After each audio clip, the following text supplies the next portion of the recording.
Great morning, Coach Jenny and everyone. I am going to tackle on learning process from Chapter 4, Learning and Transfer of Training. Now that you have reviewed the learning and transfer of training theories, you are ready to address three questions. First, what are the physical and mental processes involved in learning? Second, how does learning and transfer occur? Third, do trainees have different learning styles? On mental and physical processes, the learning processes include expectancy, perception, working storage, semantic encoding, long-term storage, retrieval, generalizing, and gratification. Expectancy refers to the mental state that the learner brings to the instructional process, while perception refers to the ability to organize the message from the environment so that it can be processed and acted upon. In working storage, rehearsal and repetition of information occur, allowing material to be coded for memory. Semantic encoding refers to the actual coding process of incoming messages. Retrieval involves identifying learned material in long-term memory and using it to influence performance. An important part of the learning process is not only being able to reproduce exactly what was learned, but also being able to adapt the learning for use in similar but not identical situations. This is known as generalizing. Finally, gratifying refers to the feedback that the learner receives as a result of using learning content.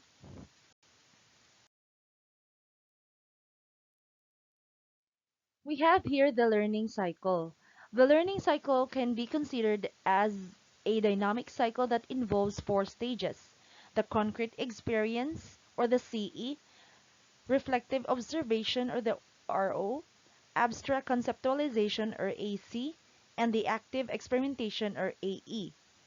First, a trainee encounters a concrete experience, like example, a work problem.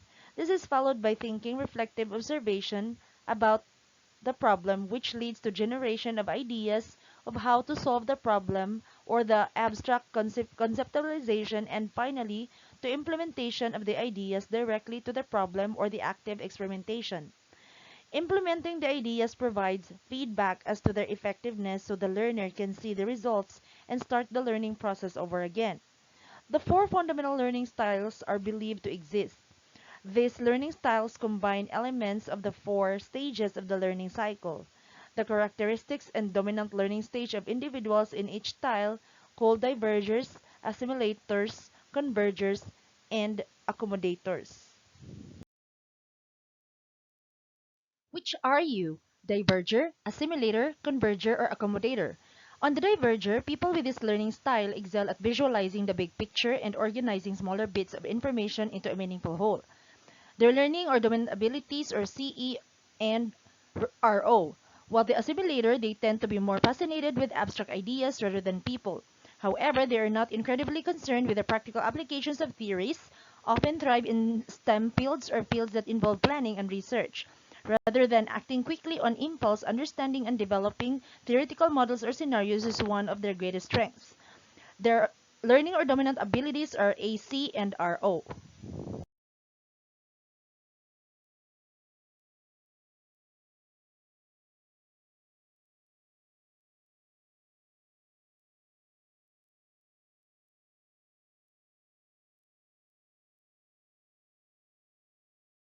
On the converger, they are highly skilled in the practical application of ideas and tend to do best in situations with a problem that require a singular ideal solution, or those who look towards to turn theories and ideas into reality. When solving problems, they typically use a trial and error approach. People with this learning style often work in technical fields or action-oriented jobs such as sales and marketing. Their learning or dominant abilities are AC and AE.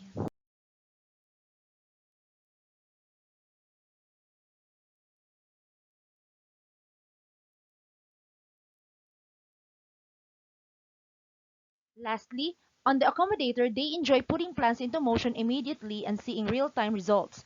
Opposite of the assimilator style, accommodators are doers. Due to their reactive nature, they are often the greatest risk takers and adventurers. They excel at thinking on their feet and changing their plans at a moment's notice. Their learning or dominant abilities are CE and AE.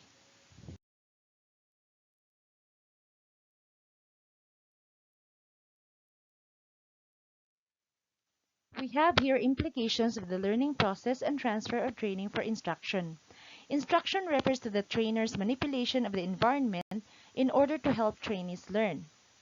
We will take first employees need to know the objectives. Employees learn best when they understand the objective of the training program. The objective refers to the purpose and expected outcome of training activities. A training objective has three components.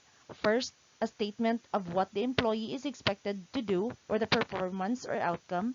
Second, a statement of the quality or level of performance that is acceptable or the criterion.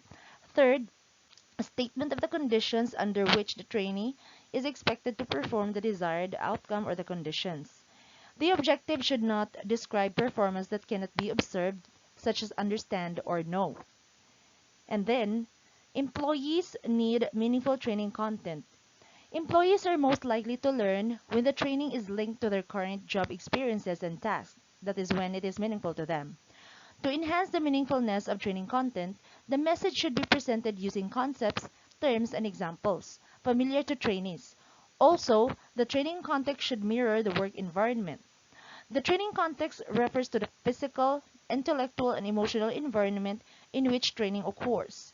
For example, in a retail salesperson customer service program, the meaningfulness of the material will be increased by using scenarios of unhappy customers actually encountered by salespersons in stores.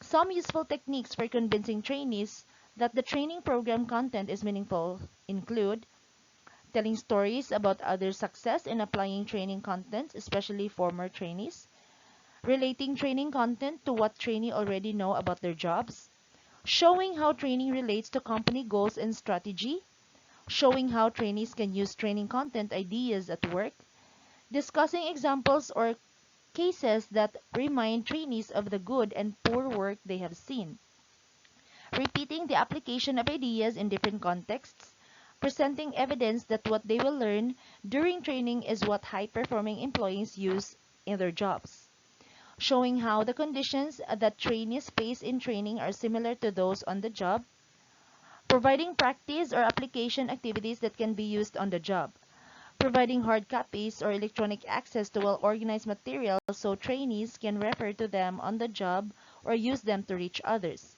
And lastly, allowing trainees to choose their practice strategy and how they want training content presented. Example, verbally, visually, problem-based, or a combination of approaches.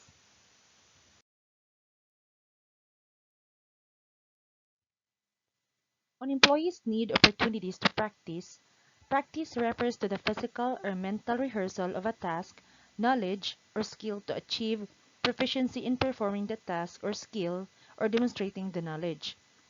Practice involves having the employee demonstrate the learned capability, for example, cognitive strategy and verbal information. Emphasize in the training objectives and their conditions and performance standards specified by the objectives. For practice to be effective, it needs to involve the trainee actively, including overlearning or repeated practice, take the appropriate amount of time, and include the appropriate unit of learning or the amount of material. Practice also need to be relevant to the training objectives. It is best to include a combination of examples and practice rather than all practice. This helps avoid overloading trainees' memory so they can engage in the cognitive processes needed for learning to occur in selecting, organizing, and integrating content. Viewing examples helps learners develop a new mental model of skills which they can then use in practice. Some examples of ways to practice include case studies, simulations, role plays, games, and oral and written questions. On employees' need to commit training content to memory, memory works by processing stimuli we perceive through our senses into short-term memory. If the information is determined to be important, it moves to a long-term memory where new interconnections are made between neurons or electrical connections in the brain. Another way to help employees commit to memory what they learned is through reflection. Reflection involves having trainees spend a short amount of time, such as 15 minutes, reviewing and writing about what they learned and how they performed. While this automatization refers to making performance of a task, recall of knowledge, or demonstration of a skill or so automatic that it requires little through or attention. It is also helps reduce memory demands. The more the amortization occurs, the more that memory is freed up to concentrate on other learning and thinking. The more active a trainee is in rehearsal and practice, the greater the amount of information retained in long-term memory and the less memory decay occurs over time. And then these boosters refer to retrieval opportunities that can help the learner's brain consider training information as important and help retain it. Boosters can include short multiple choice, short answer quizzes, or other activities that require learners to retrieve what they have learned from long-term memory.